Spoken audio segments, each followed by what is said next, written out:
ఇవాళ మీరు ఏ మూవీకి వెళ్ళారు? Simba movie. ముఫాసా చిన్నప్పుడు మూవీ. ఓకే, మెల్లగా చెప్పండి రాకుండా. ముఫాసా చిన్నప్పుడు మూవీ. ఓకే.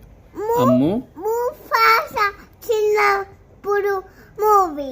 ముఫాసా చిన్నప్పుడు మూవీ. సరే అరవకండి. ముఫాసా అంటే ఎవరు? అంటే సింబా వాళ్ళ నాన్న. సింబా వాళ్ళ నాన్ననా? సింబా ఎవరు? సింబానా ముఫాసా వాళ్ళ కొడుకు. ఓకే. ఎలా ఉంది మీకు? మూవీ నచ్చిందా? నచ్చింది. ఎవరెవరు వెళ్ళారు మూవీకి? నాన్న, అర్ణవ్, తమ్ము, నేను, తాత. అమ్మ అంటే తాత రాలేదు. ఓకే. నువ్వు రాలేదు. నేను కూడా రాలేదా? ఓకే అమ్ము. ఇప్పుడే వచ్చారా మీరు మూవీ చూసి?